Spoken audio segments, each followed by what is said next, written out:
السلام عليكم ورحمة الله وبركاته. ازيكم عاملين ايه؟ يا رب تكونوا بخير. النهاردة هنعمل مع بعض التارت بالشكل الجميل ده والجرنش الحلو ده.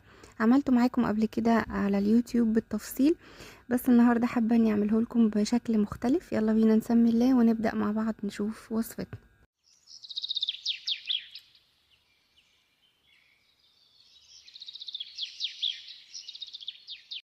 بسم الله الرحمن الرحيم. اول حاجة هبدأ بنص كوباية من السمنة ونص كوباية من الزبدة، تقدري تستبدليها بالزيت. وكمان هحط عليها نص كوباية من السكر البودرة، وهفضل اقلب فيه لحد لما القوام يبيض ويبقى هش بالشكل ده. وبعد كده هنزل بيضة وبرده هقلب لحد ما يتحول يبقى كريمي خالص، كأنها كريمة في ايدك.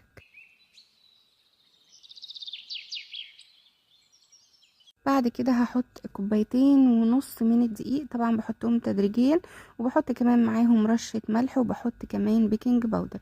الدقيق ممكن يقل او يزيد حسب قوام الدقيق اللي عندك، سوري، حسب نوع الدقيق اللي عندك بيشرب السوائل ولا لا.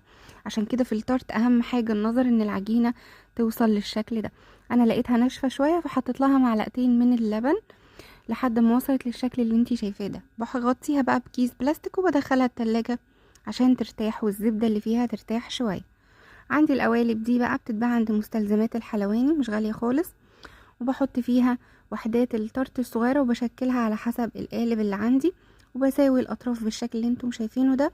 وطبعا بكون مولعة الفرن من قبلها.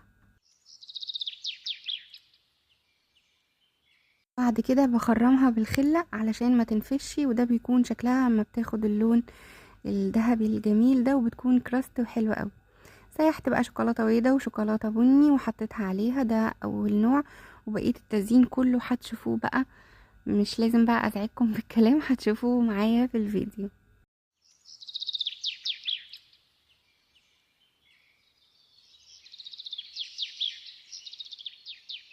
طبعا قبل ما ابدا بجرنش مربى الحليب او الدولسي ديليتشي، بكون الشوكولاته اللي انا حطاها ناشفه تماما علشان ما تختلطش بيها وتديني نفس شكل الجاهز بالظبط.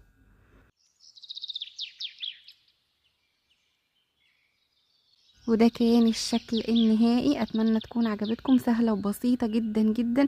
اتمنى تجربوها. دمتم في امان الله وحفظه ورعايته، والسلام عليكم ورحمه الله وبركاته.